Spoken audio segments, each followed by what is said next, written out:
Yeah, we'll definitely want to do those receipts. Okay. Stoked on this idea. Right, it's like inside the DNA of music. Right. He talks about it. You can listen all day. He's just a fascinating guy. Wow, sir. Oh my gosh. Well, I'm glad you're seated comfortably, because I have about 1,015,000 questions for you. Okay. So here's a question I have for you.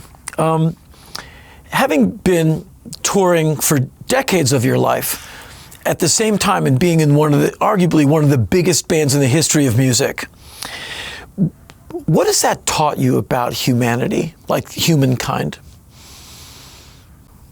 I think really like there's two stages, I think, of that. And the first stage was going to like big arena shows when I was 11, 12, and 13.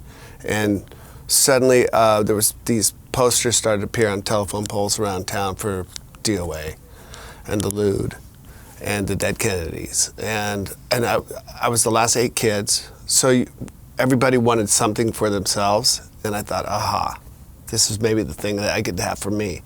And started going to some punk rock shows. And I was the youngest person of all these people, but it was so inclusive. And I thought, it was before like hardcore came in and all of that, right? So it was this really inclusive, artistic, strange, weird. They turned me on, people turned me on the Sweet and Slay, like stuff before, the Stooges, MC5, I already had a Sonics record of my brother's. Nice. Because from Washington Seattle, State. Everybody has a Sonics record. You better. So okay, The Witch sounds like the Stooges. So I drew a line, started drawing lines to stuff.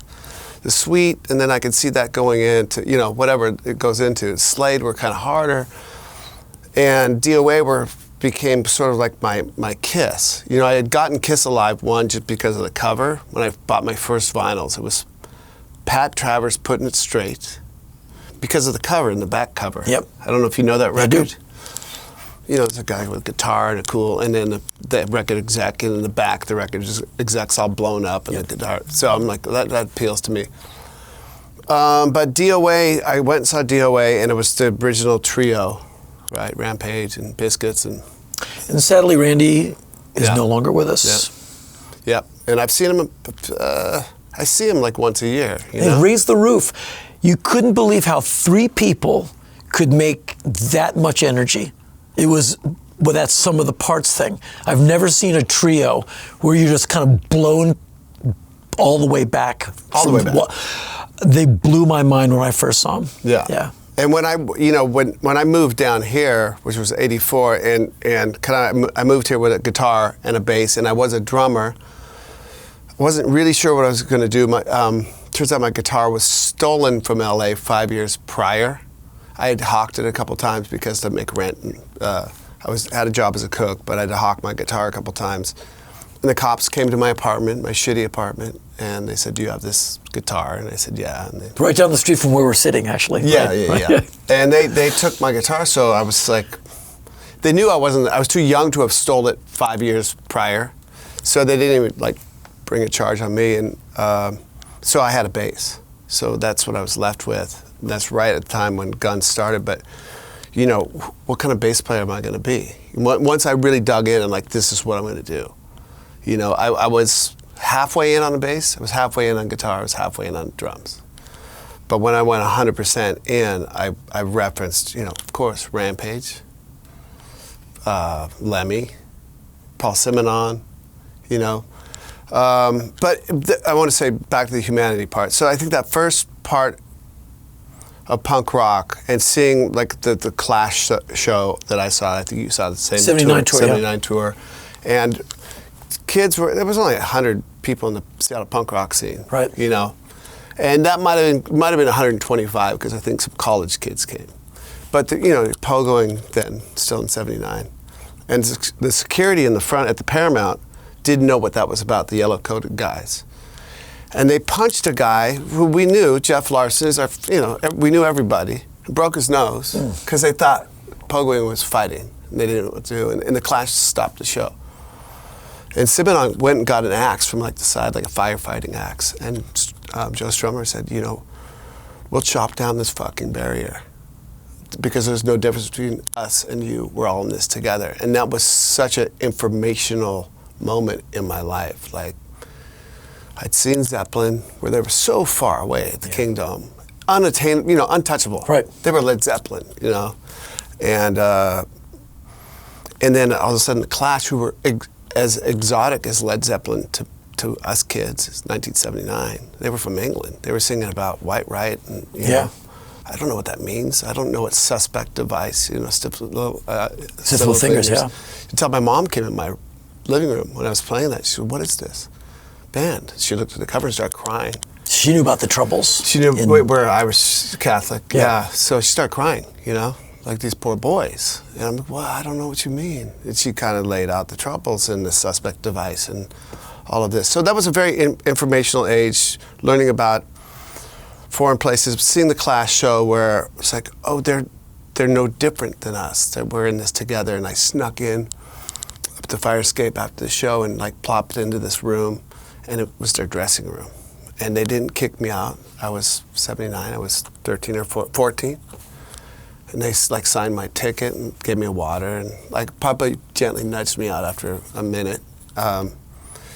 So it gave you like a sense of community, but when you ironically, years later, you're the unattainable guy on stage in the big arena where the punter is like 2 blocks away in the nosebleed seats going, is that really him? Because you're this big to that guy. Yeah.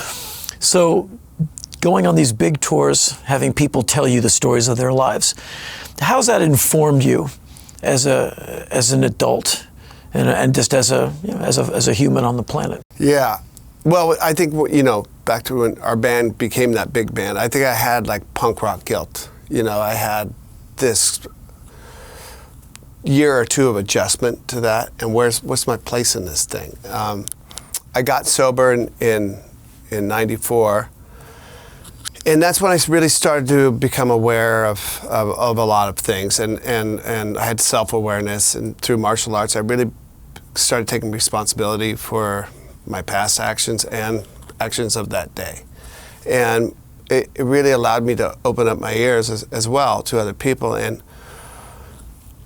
touring since 94, I've done a lot of it. And I've done it big tours, I've done van tours, I've done every kind of tour in between. And all the while I'm reading history. And I'm like you are with records, I think. I'm probably in with history and editions of books and what side of the story, read 3 sides of the same story, you might find the truth somewhere in between, or a truth. And I go and visit these places that I read history about, and you start talking to people, and I started to really realize, and then I started talking to fans that come to the shows, and you do get the full stories of their life, and they got your name, maybe you autographed their arm, they got that like tattooed. The next time you come through, they have your band's name, they have things, and they will tell you a lot of things about themselves, probably more than they might tell their therapist or their best friend. There was a moment, there's a lot of moments that happen that don't assume you're the most interesting person in the room.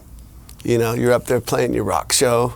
Or have had it the hardest, because you hear stories that will kill your lawn. I mean, really tough. Yeah. I want to get into talking about the record. And I want to, we're far away from it, so I want to start moving in on it and talk to you about the logistics of making Tenderness. The Guns N' Roses tour, as far as I understand, is kind of at rest for now, and it will resume at some point. Where were these songs written? On tour or after tour? When was the album recorded? At once? In between? I want to know the when and the how of making Tenderness. Okay, so the ideas for it started formulated probably years ago, just from reading so much history. Are you always writing songs, or do you get like mission specific, like must make a record? I'm always writing songs. Okay. Yeah, for sure. So there's notebooks, there's demos, there's stuff in your head all the time. Yeah, GarageBand. Okay. That's my kind of go-to.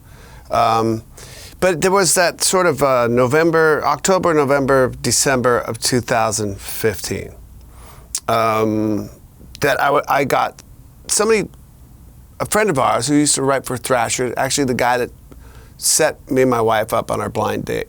He is now, he was the campaign manager for John Kasich. Oh, wow. And he said, watch this, Republican debate. There was like 12 Republicans up there. Kasich, this guy's great. He's really fixed Ohio and he's done a good job. So I watched that debate. I saw what was going down with the other candidates. I was watching the Democratic debates and I noticed out there on that first American leg, like everywhere I was going, there was no they were talking about this divisiveness, that exists and that's growing in this country, in red states and blue states. And I'm going across borders and I don't see red and I don't see blue and I'm talking to people and I don't see divisiveness. And all of this started brewing in my head and meeting all these people, going off to South America and then going to Europe when some things are going on there. We're in Italy and we're in France and we played Poland just like a few weeks after there was something like 100,000 neo-Nazis gathered in the same town, right? So you're taking this all in and you're talking to people and you see this. If I'm in any bubble at all, Henry, it's like we're playing these massive shows and people are nobody asks who you vote for when you come in our shows, nobody cares. And the band is kind of, it's hit on things like in Paradise City, Captain America's Got a Broken Heart, Civil War, it's hit on it, things. But at these gigs, we played Kuala Lumpur or Abu Dhabi or places where, women with full head coverings are doing the same thing that the guy in Little Rock, Arkansas is doing, just rocking the fuck out. So if there's any bubble, it's just one of unity and under the rock and roll. And it's in talking to so many fans that I talked to, got the honor and opportunity to talk to and getting their stories. I started writing these little vignettes. Just about the people you met? Yes, just from my experiences and kind of like remembering that everybody's lying. I need some truth. Everybody's trying to push you to the views. I feel like hiding. I know you do too. And that was going to be a start of maybe a chapter of a book, but it rhymed. And I had my acoustic guitar on the road, which I often do. And in the off chance that I was in my room, I had my guitar and I was reading on my Word document this thing, and I started playing an E major chord to a B minor chord and came up with that song. And I was thinking of writing a book about my experiences. I'd read Hillbilly Elegy. I'd read Sarah Cantor's View from the Flyover Country. I read Educated. I thought if I wrote a third book and about this kind of topical thing, is it just going to be another voice pointing fingers? I don't want to be that. I want to be part of the solution, And I've always wanted to do a softer sort of record. River Rise by Lanigan and Thunder's acoustic record. I wanted to do a record like that for over 20 years. So I thought maybe that this was the perfect time for that. And I was writing these songs on acoustic guitar, watching this stuff kind of happen, writing these things down. So we came off kind of one of the last legs of the tour. My manager suggested Shooter Jennings, a guy I've known since he moved here from Nashville. He opened up for my band Loaded. So when you got the suggestion from your manager to work with Shooter Jennings, yeah, was this the end of the Guns tour or just a pause? I mean, we had pauses, so it was... but it was towards the end? I guess it was towards the end. Were you songwriting in this time, or you had ideas and some riffs? Songwriting. Okay, and the management said, hey, you should get together with Shooter. What I'm trying to get to is, yes, when did it start occurring to you as, I have an album to make? Was that prompted by management? No. Or were you kind of heading there on all these nights off in your hotel room with the acoustic? Yeah, once I think I wrote the first song, it's not too late. It starts going. It's like, oh, I have all of these words. I have all of these ideas. And I went back to kind of like, I mean, I've never left it. I think it's a punk rock ideology, if you will. I don't know what you call it, but it's just the way I know how to do it. It's basically 3 chords and the fucking truth, And I was very careful in my wording in the record. These songs I wrote, I had maybe 20 of them that fit this group, this Like an idea, a concept. Concept. Yeah. Yeah, I was going to say, I mean, it's almost a concept record, the closest I've ever come to a concept record. So by the time Shooter came into the picture, it was just a matter of sending him my crappy garage band demos. And he loved it. He listened first. Then you get to that juncture where you actually got to get in a room together. Is that going to work, right? I know you. I think you're a great guy, but is it going to gel or not? And I took my acoustic up to his house in Hollywood Hills. We got back from a leg of the tour, and he played piano and I played acoustic, and it was just beautiful. Like, oh, this will work. And our chemistry connected in about 3 minutes. And I'm like, okay, because he was worried about that too. Is it going to work? Of course. And he knows my history. He already, one of the first things he mentioned was, Thunder's acoustic, and I turned him on to some Lanigan stuff, Greg Dooley demos of Deepest Shade, and like I want to go down this avenue of tender, kind of sparse music and sparse production and analog production and Shooter and I got the arrangements down. He suggested we use his band. We went in and tried 2 tracks with him in a day in Echo Park. And It's Not Too Late in last September. And then I think we cut the record on the next break in, I don't know, it wasn't like 5-6 days. Wow. In Echo Park. Okay. His band is so good. Yeah. And Shooter's a real producer, like in the classic 60s sense without the guns and the cocaine. He conducts the band. He goes out and talks to the members about their parts. And he's like, Duff, I have this idea for the fiddle on this and a pedal steel. And you just go do. After the first 2 tracks, I was really sure of his, ideas. So while you were on tour, are you guys communicating back and forth, shooting ideas, maybe music files going back and forth? Are your singing is really, really good on the record, and you seem really in it. How much of that was where you came in, vocal day, you know what you need to do, or how much of that was, I got these words and find me a melody? I mean, how much of it in the studio were you finding, and how much of it were you prepared and walked in and did? Yeah, the melodies presented themselves immediately. When I had the acoustic guitar and I was reading the words and the melodies, that was something that was kind of astounding about. Because it doesn't feel tentative, because you can tell when a musician is like, we're making it in the studio, you can hear the guy kind of going, and that'll work, I'm singing. Yeah. There's none of that on your vocals. They seem like you've been doing the songs for a while. Yeah. That's why I ask, like how much was spontaneous and how much you already had, because it sounds like you already had these songs in you. Yeah. Because the vocals sound really relaxed and confident, but really in the music, not riding on top. Yeah. And the melodies, none of it seems forced. And so that's why I'm so curious about the timeline, because it just seems to have taken way longer. Sounds like the recording process itself was pretty fast. Well, I think because I did have the melodies with the words. Okay. And that was you can just have, if you have a melody for this kind of music that I did, you only need a couple chords. And you're kind of hanging nakedly. There's not a ton of guitars on. There's not a ton of anything on this record. Right. And the vocals just way out there in front. Yeah. So, I mean, that's a chance you take, always. I've made loaded records where I'm the singer, but I'm screaming, and that was my, like adult punk rock band. Yeah. Which is super fun and super cleansing.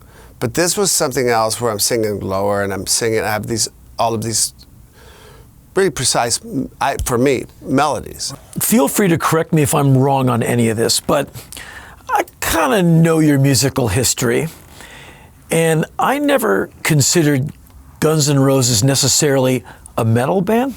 For me, they're always a rock band with a punk rock sensibility, in that you guys are aggressive, it's confrontational, you guys don't seem to be taking it from anybody, press, fans, whatever, you're just doing your thing.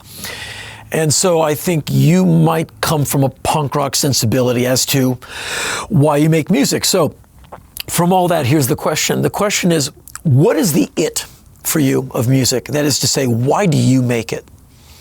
No. Is that an answerable question? I don't know if it is. I mean, there's so many inputs. I mean, there were certain gigs with that Clash show I saw. You know, the things that separate you from being, I'll just do this as a hobby, to a lifer. Right. Which I became a lifer, I think, at that Clash show.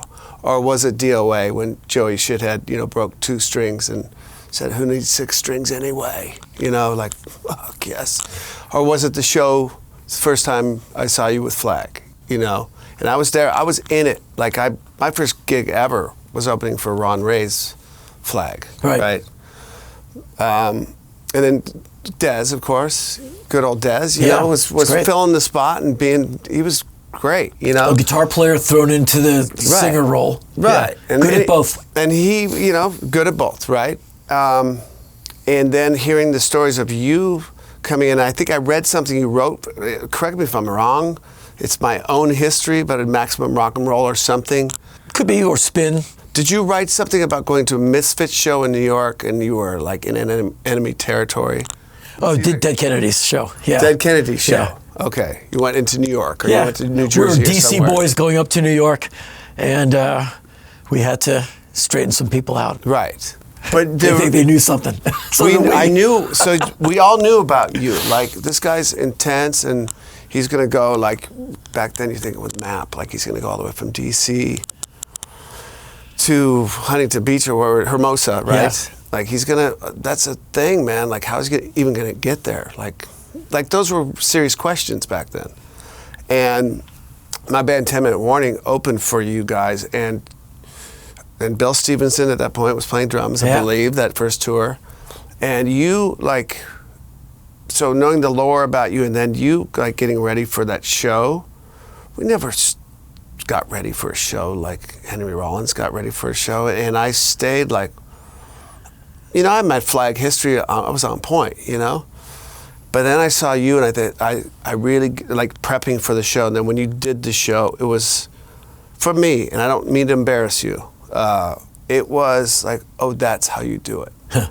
Oh, that's how you do it. I'd seen the Clash and that Strummer saying the things.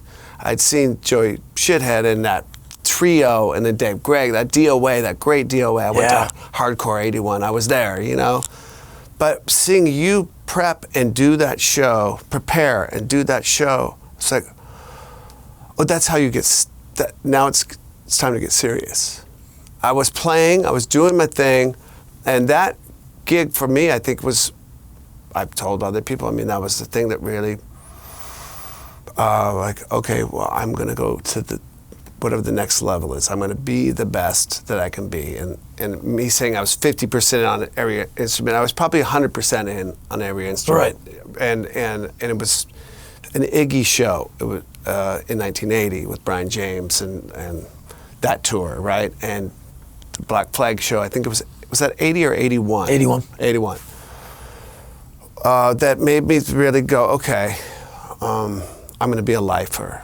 And then I gotta tell you, when I saw, like, I was always looking for the, like somebody's, I gotta find Rollins or you know, Iggy, or like, how are you gonna start a band in 1984? Hardcore came in and kind of destroyed our scenes, you know, in a way.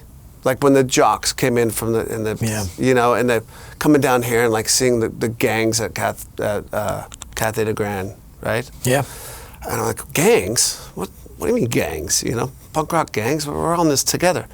That kind of ship had sailed. So what's next? And I came down here and Ron Ray's was here, and we were gonna maybe start something, and we were playing around with that idea, and I got a call from the Mentors to join the Mentors. Oh, welcome, this is Sicky Wife Beater. Mentors welcome you. And I'm like, oh, I didn't move here to be the Mentors. I used to see him play. Yeah. So basically, but so I met Slash the first week or two I was here through an ad. His name was Slash. His influences were, you know, Fear and Alice Cooper. I'm like, well, he's got to be like a punk rock guy around my age. And I met Slash. And he wasn't a punk rock guy, but he was around my age, and he was seen the Germs. He'd seen shows. He lived here, you know? Yeah. He worked at the Starwood. And he was so cool, but he took me to the show, and it was Axl and LA Guns. And while I don't remember the music too much, I remember him coming out and like this force, and it was like that Henry Rollins guy I'd seen in 1981. That I could tell he prepared for the show, and like I backed up, you know, when he came out on stage, and there was this anger, and it wasn't false. It was, I knew how to recognize what real was, and that was real. And when I love it to back away a couple steps from any stage to this day. You know, I love a band that scares me a little bit. And so I think, you know, finding him, and that was the great link that we found each other. The five guys in that original band. Well, it sounds to me, after all these decades, you keep saying that you're a lifer. The it of it, like the why, it's not, that's why it's a difficult question for you to answer, because now at this point it's undefinable. Because like, why do you breathe? Why do you eat? Yeah. Because that's what I do. And so maybe you're beyond having a reason, you just get up every day and music's part of your life. I'm not in a band anymore. I'm obsessed with music. I listen to it, think about it, write about it every day. Every day. Yeah. Not a day goes by where within 20 minutes I'm not thinking about record, band, tune. I got to find that out. I'm obsessed since I was a kid. But now I don't understand a life without it. So if you were to say, what's the thing? I'd be like, life itself? Yeah. And maybe that's the answer.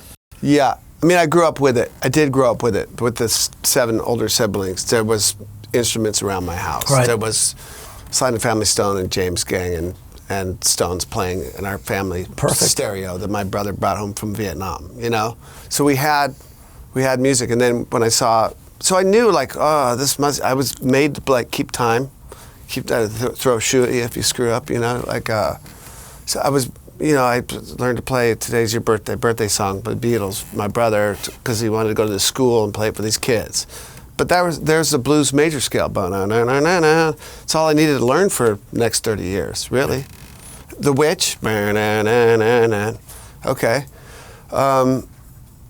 Learned 3 chords on the guitar. G, D, and A. I mean, okay, we're in. I'm forming a punk rock band, and we're going to play next weekend. Let's go. Right. So I think, yeah, I don't know why, but I know the things that really pushed me over the edge to become a lifer. A lifer, yeah. For me, the band that made me want to, like, you know, I'm going to do this for the rest of my life, I saw the Bad Brains open for the Damned, June '79. Open for who? The Damned. And that was epic. The Damned were great. Love Song EP tour. Sure. But, you know, we just knew, and we're all in D.C., a bunch of youths, and we knew we share a small city with an all-black punk rock band. And we saw them one time putting up flyers, but none of us had ever seen them. So we get there early because the Damned had requested the Bad Brains to open. It's me, Ian MacKaye, all these early Discord people. Yeah. They hit stage, they're like 19, 20, and they're playing they would record a few weeks later, the August demo, which became the Black Dots record. Most of the people there, it's like the Doors, the band at Doors, the 7 p.m. band, no one's there. Except for like 50 of us, maybe. Most people backed away because they're terrifying. Yeah. It's that thing where you're like, ah! Yeah. We went right up to the front going like, they're reinventing the wheel. What is this? Because it's punk rock, but the drummer's swinging. Yeah. Because we're like, he's like, chugga-backa. We're like, what's my body doing? And then the Damned came out, the place was packed, and they were tremendous. We're up at the front, Dave Eanes keeping time on my head with a mic. I love those knots on my head. And someone threw a pint mug and exploded on Ian's sister's head, so she's bleeding. Rat scabies pulls her up on stage. So we stayed late. Anyway, we left that, took his sister to the hospital, thinking, we got to find the Bad Brains and be like their biggest fans. And we sought them out, and we're like puppies. You guys going to practice today? Can we sit and watch? And we just watched them like they were the only band in the world. And that was the band we went, throw your records out because no one's better than them. And that was the band. And to this day, Ian and I still talk about them. It blows our mind. Yeah. I got to see, they didn't make it to Seattle, and they did a tour with the Upstarts. The Angelic Upstarts. Yeah. We played with them summer '82. And I got to meet Mency because I had all the records. Yeah. I was like, you're really great, sir. If you don't mind me using my cheat sheet, I really like the lyrics on this record. And just as someone who's played it a few times, and I like it, the more I play it, the more I like it. There's anger, but not hate. There's a feeling of everything is not all right, and here's a song about it. However, at the same time, the thing that runs through all of the songs is optimism. Like, things are tough, but don't stop, because it's going to get better if you don't stop moving. If you keep going, it gets better. And if you can look around and pull your head out and see what other people are going through, things get better. And so you detail tough situations, these vignettes, as you said, yet there's hope. And even in the toughest moments on the record, there's still hope. And so I want to talk about the track, It's Not Too Late. Yeah. And so what informs this rugged optimism you have, or this rugged positivity? And you see it in this song. Yeah, I mean, that's the direct correlation to what I was talking about, like watching the news, you know. And I knew they're just lying, and watching the politicians. And I've seen this before. I'm now in my 50s. I've seen the patterns. I read enough history. You know, I grew up at a time when things were, with perspective, I know what things were. I was coming up through two brothers in Vietnam, asking my mom, why are they in a war? Well, because two men don't agree on something, so they send their young men to go fight it out. I've never heard a better explanation than that. I was That's five. all you need, really. I was 5, yeah. You know, I mixed what I was hearing and watching, and then turning off, and actually getting out and meeting people, and meeting the people that you would assume, if you watched enough news, that they were the other, right? And I spent a lot of time with, and I started to realize there is no other. We're all in this together, and we all have the same concerns and the same worries, and we sure like talking about some pretty oddball shit together, and having a laugh, and we have the same struggles, and we all want that feeling of some sort of elation or joy or peace.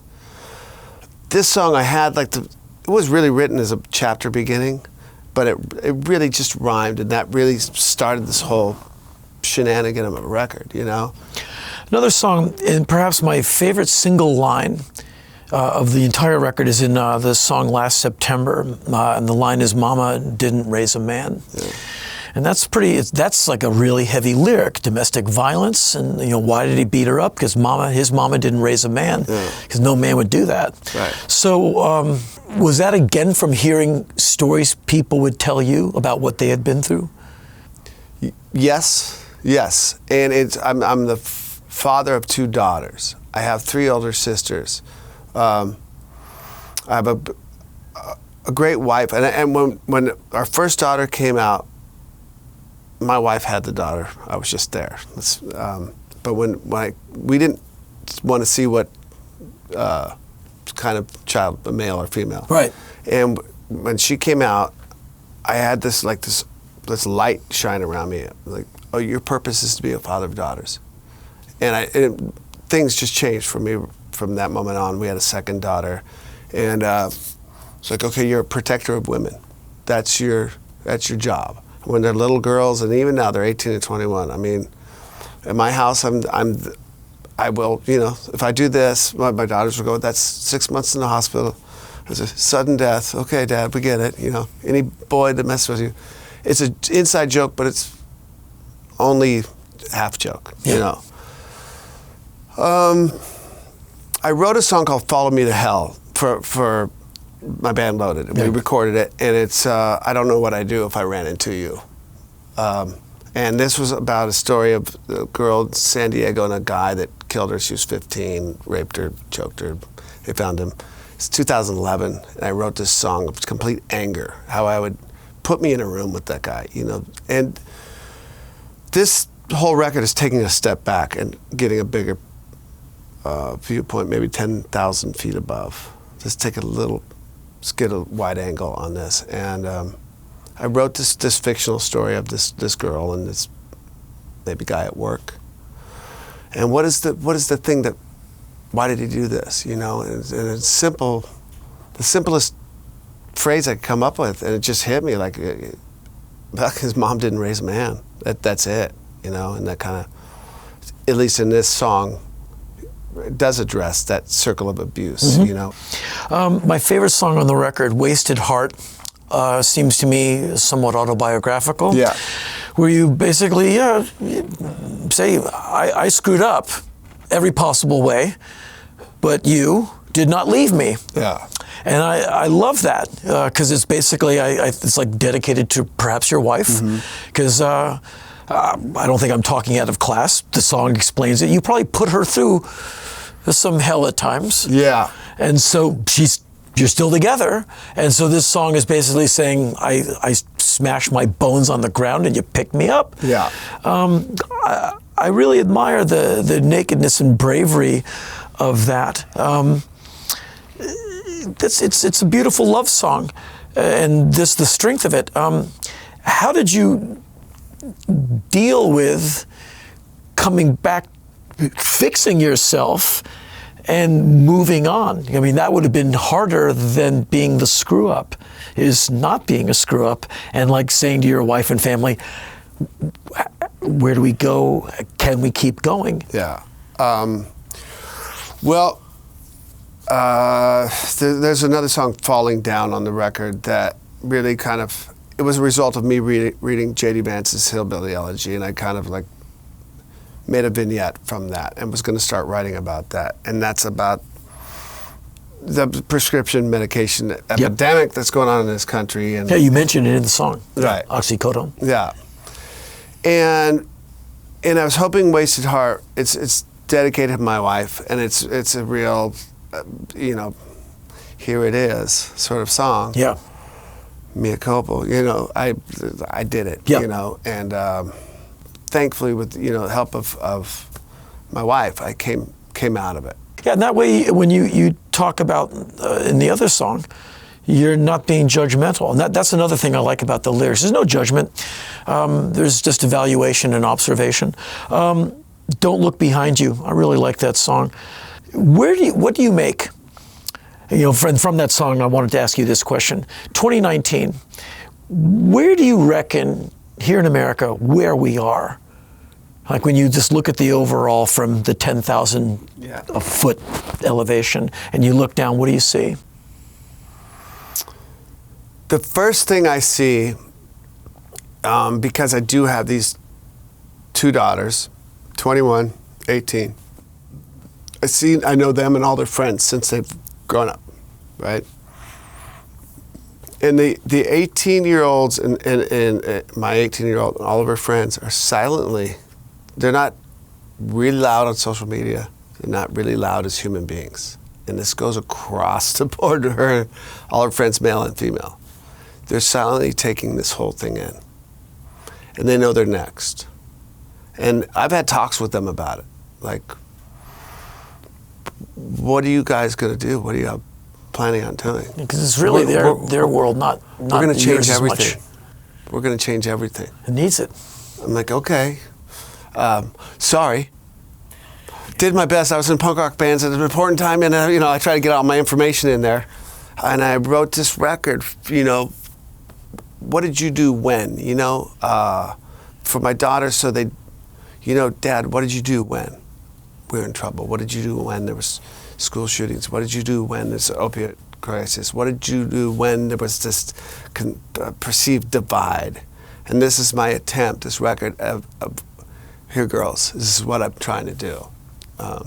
So that's it. Were there any of the other songs you wanted to talk about? Oh man, you're doing such a good job.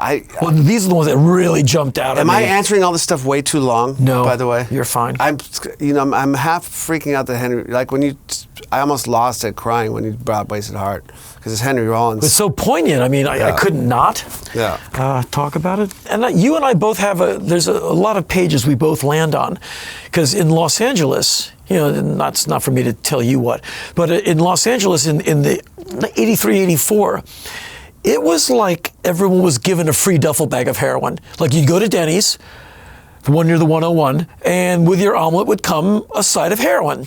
And all the local weed dealers now had heroin. And you go to the Cafe de Grand and they have some heroin. Yeah. Like, what are you trying to get everyone dope sick? Yeah. And I didn't know about COINTELPRO and Hoover in those days and how he got the ghettos dope sick.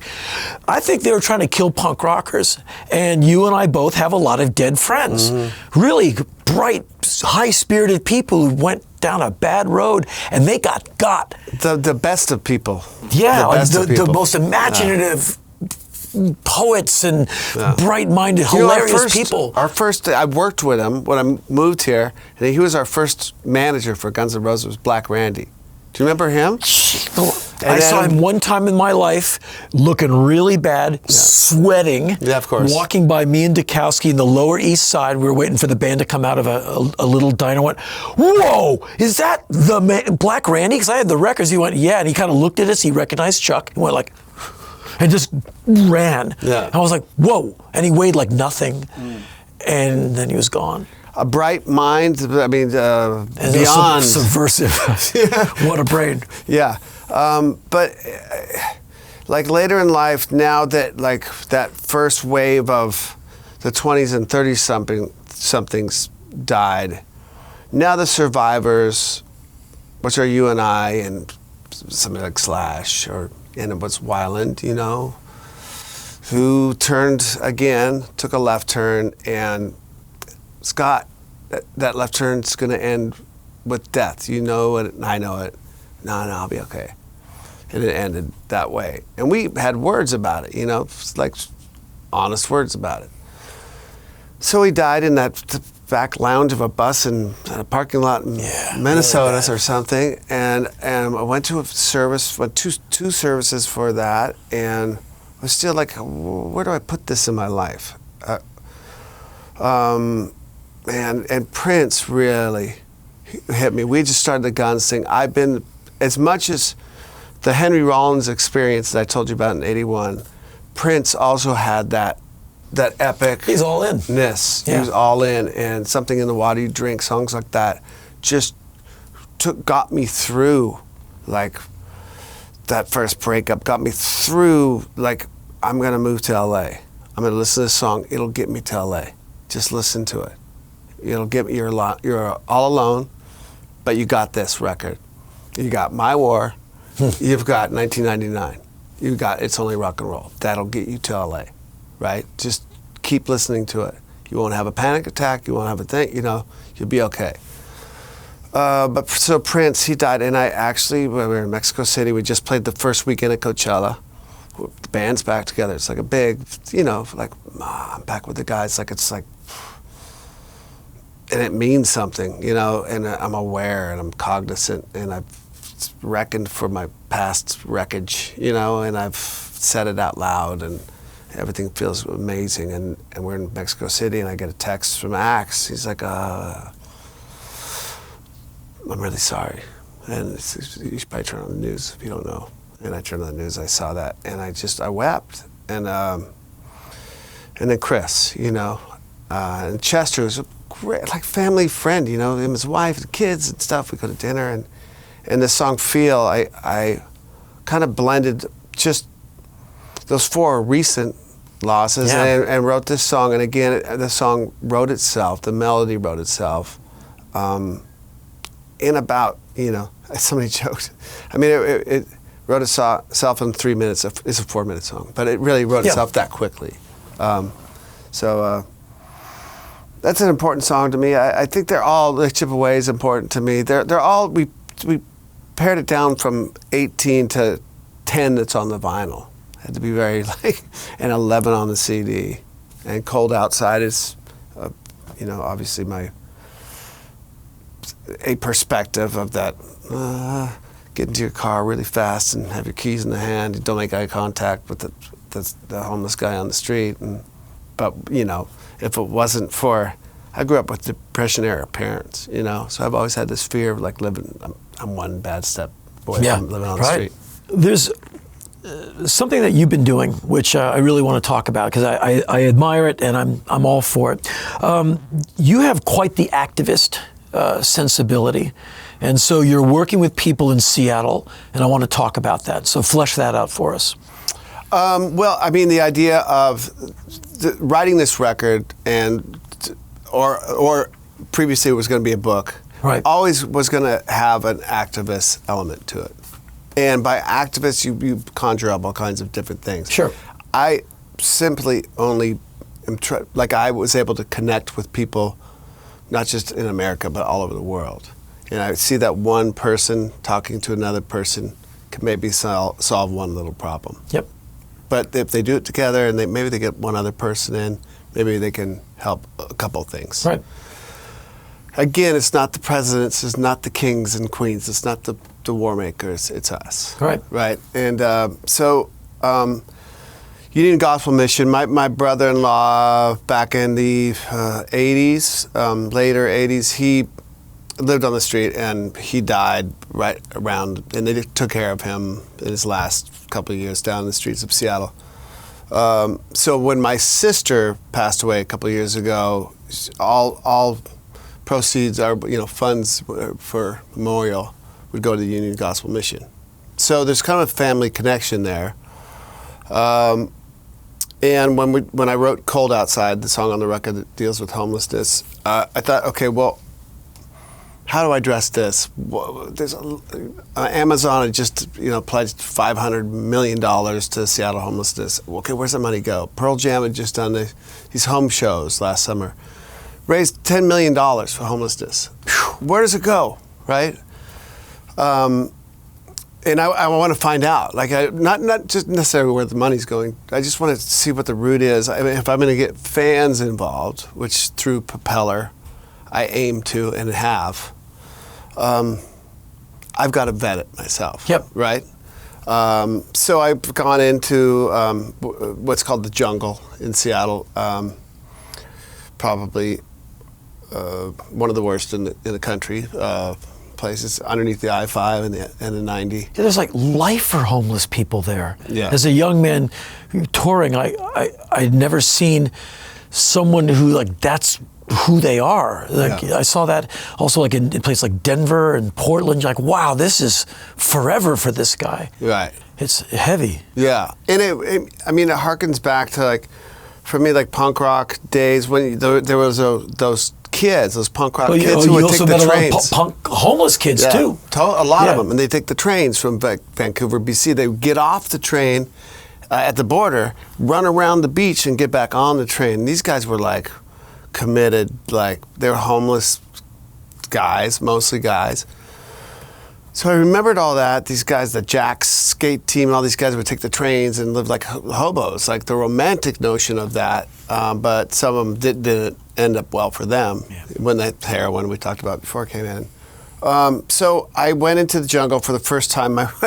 My wife, she had a novel that came out a few weeks ago, and she had just done some news up in Seattle. She's dressed in a purple velvet suit. And her hair's all done. She just done this really nice news piece. She goes, I want to come with you. I'm like, in that outfit? Yeah. You want to go to the jungle? She goes, if you're going, I'm going. I'm like, okay. So we went in the first time. I went in with her and a couple of guys from Union Gospel Mission who used to live there. They've now cleaned themselves up. They went through the rehab at the Union Gospel Mission and now are of service, work there. And they have cleaned out part of the jungle. The cops couldn't do it. The city couldn't do it. The cops will triangulate their position to go in, kind of military style, because they are triangulated themselves. Any cop that tries to go in there, there's 3 guns pointed at them at all times. So this is all going through my head as we're going with my wife in her suit, and we go in there, and man, I was a little nervous, especially with my wife. Guy came out, started talking to him.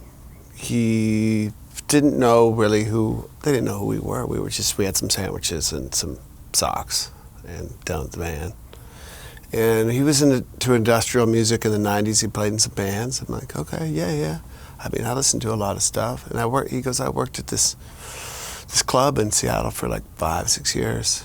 Which one? The Phoenix Underground. I knew a guy who worked there. And it turns out we have this friend in common. I knew it was going to happen once I went into the jungle. Seattle's a small town after all. Yeah. There's going to be a connectivity. And I just got in this long conversation with him, and then another guy came who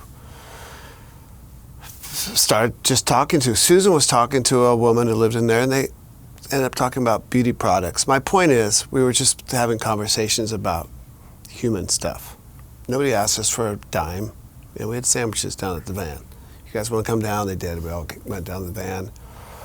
I really learned through the Union Gospel Mission about how people get there, which is, we always look at the other. I read a book by Ellen Sachs called The Center Cannot Hold. Right. She's a schizophrenic who wrote the book, and it gave me an insight into that thing. I saw a guy just after I got done. He was on Santa Monica and Sunset and Vine, on the corner screaming.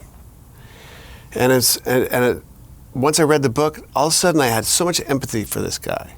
He was not screaming at anybody.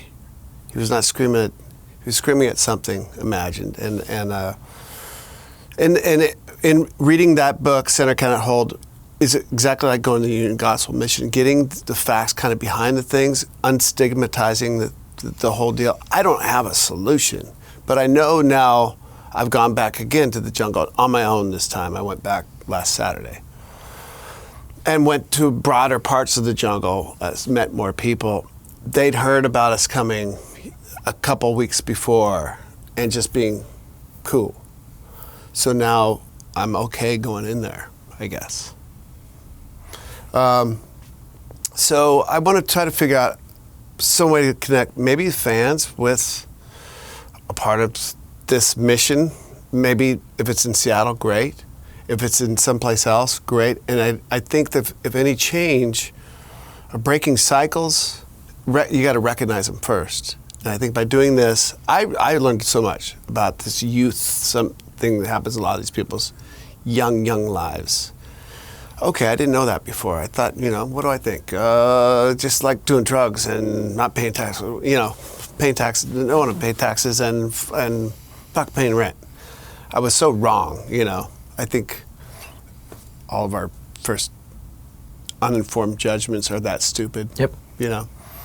But I'm not afraid to call out my own faults. Okay, I was wrong.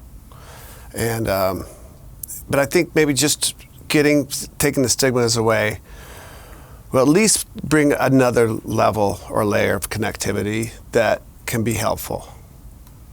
Small things. Right. Yeah. Yeah, I've said many times, it's not going to be a president, a governor, a mayor, anyone in Congress. It's you and me. Yeah. I mean, they're at their best, not doing much. At their worst, they're divisive and predatory. But don't count on them for anything. Like, don't be mad when your president lets you down. You fix it. Find something local. Like here in Los Angeles, for many years, I worked with a local orphanage. They said, why are you working with them? So I can go down the street and bring the money to the building, shake the hand and go, okay, you're going to help those kids. I can see it. I'm working on that. Can't save everybody, but me and my little book company, we're going to generate money and give it to those people in that building. So you don't save the world. You save a little building full of people. So, and that's, if everyone reached this far out of their own comfort zone, the world would change very quickly. You just have to realize you're not powerless, and you don't have to be responsible for inventing penicillin. You can just bring some sandwiches to some people, and it's a game changer for a day. I think so. Yeah. Yeah. And so it's an awareness and a desire to perpetuate goodness. And to me, I learned that from punk rock. That's what punk rock instructed me to do. Look around, help that guy out. And socks is a big deal. Socks, because you got to keep your feet right. Yeah. And so in the trunk of my car, I get all those radio station T-shirts, which I'm like, thanks, I know where this is going. And I go to different parking lots. I'm like, I'm the socks and T-shirt guy. You are? Yeah, I've been doing that for years. But it's not going to save anyone. A pair of socks doesn't save anyone's life. makes Tuesday night go a little better. It does, yeah. And it's just a thing you just figure, that's just part of my routine is I pull my head out and I extend myself this much and I do a thing for you. Yeah. I mean, if you told me 3 months ago that I was okay and welcomed into the jungle, which has been this super gnarly subject in Seattle for a long time. If I was going to be cool to go in there and I'd know some people's names in there, and we can continue a conversation right. we left off on. You keep the conversation going. Yeah. Yeah, and in that there's hope. Yeah. And there's progress. Mm-hmm. Fun topic. Guns N' Roses, I don't have any inside information, but from what I've been told, the tour's not over. It's going to go. But before that machine kicks back into life, you're going to tour. Yes. On the Tenderness record. Tell me about that. Yeah, so like I told you, I got Shooter offered up his band to make the record. Is that the touring band? That's now? the touring band. So it'll be Shooter Jennings and his band. Shooter will open the show. They'll take a 20-minute break and we'll come back out. And we've been rehearsing. It's one of the most like wonderful kind of bands of this kind of setup that you could ever hope for. So what's the set? It's the album. And what else? Yeah, so I found some songs that... Any songs from the sessions that aren't on the record or CD? No. Okay. No, there's some... 2 albums that there was a few records that brought Shooter Jennings to LA. Like his dad kind of turned him on to some stuff. His mom didn't want him to listen to certain like Guns N' Roses or Prince or anything. And Waylon's like, oh, check out Prince. He's a killer guitar player. But there were the 2 Illusions records that Guns did. And he knows those records backwards and forwards. So you play some of that stuff? So we're playing some stuff that hasn't been played for years. Because some of those tracks would be pretty obscure. Yeah. Yeah. But I mean, if the obscure, the better. I know, but like those records are there's so much music on them. Yeah. You couldn't play, and you basically toured on both of those records at once, right? Yeah. So there's got to be at least like an hour of music. You guys probably never even tried live. Probably. Because that was a ton of music. That was crazy. Yes, and I, like, so I like. So you're going to go for some deep album tracks, basically. Some deep album tracks, and I heard Clampdown through different ears. There you go. By The Clash, yeah. right? I'm like, well, that's exactly my record topic song. That could be the 11th song on the record, except it's The Clash, and they're great. Yeah. And so we like, Shooter, should we try Clampdown? And so we're trying that song out. Some songs that are kind of from my history, but also are topical to the subject. Yeah. Yeah. No, that could fit on Tenderness. Yeah. Yeah. All right. And so how ambitious is this tour? Like how many dates yet? What do you have like worked out so far? We're doing, we started Philly on the day before the record comes out, May 30th. Okay. We're going to go up to D.C. We hope to go into Walter Reed and maybe just Shooter and I go play a little show there. I've gone there and visited those fellas before. Yeah. Right. You know what that's about. It's intense. Just doing something in D.C., you could do the radical thing, but I think that's much more radical to go lend a hand. And boy, people would be so happy. Right. I mean. So Boston, New York, the whole thing, but Chicago, Nashville, Austin, LA, up the coast to end in Seattle.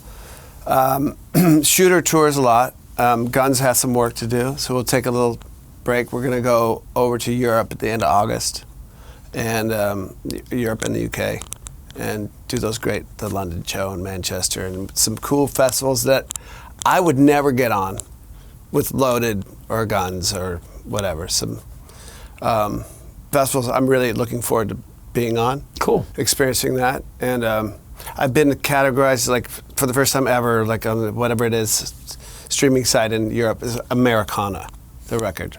And it's getting played on Outlaw Country here in the States. Never would have imagined that. I wasn't aiming for any of that when I originally wrote these songs, but I sure was aiming for the effect that the songs, at least the end result of the recordings, those kind of stories that you're telling on the record, so that doesn't seem like that much of a stretch. Right. Also, what Shooter's doing on the record, I think it lends itself, it gets you out of the rock genre specifically and opens up, maybe some different people check you out. That's cool. Maybe. Yeah. And so then at some point that's over with, and Guns goes back on tour. Here's another question. I don't know if you can answer it or not. Has doing this solo record and liking it as much as you do, are you going to turn around and do another one in a couple of years? Is this going to be the start of something? Are you feeling that? I mean, I'd love to do I've wanted to do this kind of a record for so long. But are you inspired to follow up now? That's my question. Probably. I mean, I've sent Shooter. I write a lot of songs. Like I wrote a song before I came down to see you today. In between kickboxing and coming to see you, I wrote a song. We had 20 minutes at home. Yeah, that's all you need. That's pretty much how it goes. So I have a lot of songs, and I send Shooter. He's like my hard drive backup. Right. So I send him all these things, and then I have my hard drive, of course, for the gun stuff and whatever else. I have a lot of songs. So there's no reason why not to continue this thing. I'm going to be busy with my main thing, with Guns for a minute, for sure. And that takes precedent, because I think without that, getting that brotherhood back bonded in the way that we did, with our chests out and with honesty and our heads up, I wouldn't have had like this kind of moment to sort of breathe. Right. I was at ease, and I was able to turn off the TV, put the screen down, everything's cool. Turn off the Twitter and go out and talk to people, because everything's cool. My wife's cool, my family's cool, my band's cool. I can now be of service. Gotcha. Yeah. Now, we turn to, oh boy. You are surrounded by music fans. You're a music fan. You're sitting next to a music fan. What I'm holding up right now, this is fantastic. Just to start. These are receipts, genuine receipts from your own personal record store day. Yes. So exactly. These are forays into two different record stores, correct? Yeah. Because you have a record room now that the kids are grown up. I can have nice things again. Yes, you're allowed to have nice things. Okay. So this is okay. Now let me preface this by, I was in Australia. They have great record stores. And what did you get in Australia? Brisbane, to that little record store. Rocking Horse? Is that it? Yes. Best one. Yeah. So I went in, they had there was like a Saint single or something. It was like $1,000. That's when I really realized, it's on white label black writing. It's on Fatal. That's it. And it's I'm Stranded, and there's 500, but there's actually less than 500, because at the record release party, I just found this out, people put about 50 on the ground and jumped up and down on them. So there's more like 300 or 400 and some. And the last copy I saw, I have a photo of myself holding it, was at my buddy's record store in Melbourne, Strange World. You should go. He had on the wall for $2,000. Best condition one I've ever seen. I'm like, that's really good. He says, just buy it. I went, no. Yeah. But that's a rare record. Well, that's when I realized, okay, what singles do I have left over from all my moving and punk rock carnage and drinking and shit, and then moving to CDs and then records? Where did they even go? I don't even know. Right. I might still have them somewhere, some storage I forgot about in 1991. I probably have been on Storage Wars. Who knows? But I'm like, okay. So I get back home from a Lego tour. I find all my records. I got some cool Buzzcock singles. I got the Black Flag, Nervous Breakdown. I've got DOA 12-inch. I got I've got some cool shit. I've got Joan Jett, the Crimson and Clover. Right. I Love Rock and Roll with the fold-out poster. I'm like, oh, that's cool. I'm like, my daughter Grace, you want the poster?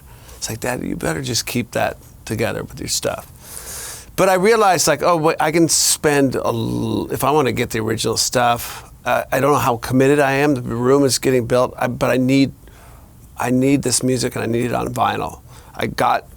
Went to the place in the Valley on Ventura Boulevard. Freakbeat? Freakbeat. Great one. Great guys in there. They know their stuff. They know their stuff. Yeah. And there was actually a band called the Seagulls being played. There was sound like post-punk, like something I missed. Joy Division, Killing Joke-esque. Okay. Something. I'm like, what is this band I missed? How did I whiff on this? He goes, no, they're new. They're from Liverpool. And there was no writing, no information on the record. I bought it. There's nothing on there. They just told me they were from Liverpool. I couldn't find anything. So on you the have band. the fever again. I love that, you know. And so I go to Silver Platters in Seattle. I'm going to do all the record stores in Seattle, so I kind of spread it out. My wife is super into new wave, 80s new wave. She came up a couple years after me, so we're going to get the Duran and all that, probably level 42 or whatever. Well, I'm impressed. Foo Fighters, Flaming Lips. It's all in alphabetical order. But it's because I started at A, right? Essential Bob Dylan, Eagles of Death Metal, AC/DC, Let There Be Rock, Highway to Hell, Back in Black. Nice. Cars, I can dig that. Bikini Kill, thank you. Sure. That's fantastic. Betty Davis, Nasty Gal, fantastic. Yes. Cheap Trick, Heaven Tonight, love that record. And the first Cheap Trick album, of course. He's a Whore, one of the greatest songs ever. Alice in Chains, Be Still My Beating Heart. Lots of Pet Sounds, nice. That's you're in the right building for liking that record. Thank you very much, Iggy, the undisputed heavyweight champion of rock and roll, the Idiot, New Values, Lust for Life, nice. That's what they had. You can see what's missing there. No, you got to get more. You still have to get the. You still need. I think I have Funhouse, and Well, you need Raw Power in the first Stooges album, of course, and Post Pop Depression, Motorhead, No Remorse, Ace of Spades, Montrose, my man. Come on. Bad Motor Scooter. Okay, Montrose, first record. We had it on cassette in the Black Flag van. We would go to a place like Okie Dogs and hey, punk rock girls, come and hang out with us. And just to make things interesting, we would put on the Montrose record, which I love personally. But punk rockers, you're like, ew, Sammy Hagar, what are you doing? We're like, what, you're not into this? We play it really loud. And like, what, you're not? And we're all like, yeah. And they're like, you guys are awful. We're like, come on, it's like the best record ever. Rock Candy? Oh, come on. And we would put it on just to freak out punk rock people, because we'd play it in the parking lot. People like, you guys are Black Flag, why are you listening to Montrose? Like, what? It's not your favorite record. See, in Seattle, we didn't know what wasn't cool or what was. Right. We just play it all. Of course. Yeah. All right. Kinks, nice. James Gang, from your youth. Yeah. Okay, and some pre-owned titles. I've never heard a used record called pre-owned title. Thought that was only for cars. All right, well, you have your Metallica. Mad Season, that's a great record. Yeah. No one talks about that one enough. I got to do that show, the Mad Season record, with McCready, Barrett Martin. I took over for Baker, who passed away, the bass player, and Cornell took over for Lane. Seattle Symphony about 3 years ago. Wow. Do you guys do that song, I Don't Know Anything? That's my favorite jam on that record. So the Sub Pop store, which I've spent... SeaTac Airport, right? I go in a Sub Pop store. They carry my daughter's record in there. They got my book. They're really cool people, nice people. I've known them. Bruce Pavitt, since we worked at the same restaurant He's great. together. So I said, you guys, one day, because I'm always leaving. You're not going to buy records when you're leaving. So one day I'm going to do a buy because my house is almost done. And they're like, okay, we'll come in and buy a couple of records. So I went in and bought more than a couple records. Yeah, you did. Temple of the Dog, great. Pearl Jam, U-Men, fantastic. Yes. Tad, okay, you're going local. Yeah. Soundgarden, Green River, they opened for us once. Afghan Wigs, of course. Yep. Lots of Wigs. Yeah. Band of Horses, Fleet Foxes, Mudhoney, love that band. Yeah. Saw them a lot of times. Wow, as you can see, I'm just getting started. Yeah. And I'm... ESG. This is impressive. Thank you. And it looks I'm like... kind of sweating that because I know what a record file you are. Oh, yes, I am. And you're looking at my record list. Yeah. I have like 22 prefaces. I'm looking at your DNA right now. I'm not holding judgment. Well, not much. Yeah. I'm just saying you have a long way to go, my son. So, do we have time for one brief anecdote? Go. Okay. It's 1886. Black Flag is just broken up. And I'm immediately broke, like just destitute, without my $150 a week. And so the guy who invented Black Flag sound system, Dave Levine, otherwise known as Dave Rat of Rat Sound, who's the biggest sound guy in the world. He used to build custom PAs for Black Flag. So last 3 tours, we had our own system. So my buddy and I, we get a phone call from Dave Ratt a few days after Black Flag is broken up. You guys need a job? Yes. How would you like to load in the Black Flag system for $50? Load it in, stack it, juice it. And at the Ackerman Ballroom, October 31st, 1986, the Red Hot Chili Peppers are playing. I know those guys. I've loaded that system for the last 9 months for free. Joe and I show up. This is a damn truck. We load the gear for the millionth time, stack it, juice it, light it. And we're waiting for the bands to come in because we got to load them in. We are the road crew. Chili Peppers come in and half the band is there. The other half are under the weather. They can't attend. Flea says, hey, you want to sing? I'm like, no. My band just broke up. I don't want to sing with anyone. I'm pissed. Anyway, they get through sound check somehow. There are 4 bands on the bill. I'll tell you 3 of them. Red Hot Chili Peppers, the Dickies, and Thelonious Monster. I have to wait for all the bands to come in so I can load them onto the stage and guide them through their sound check, because that's my job that day.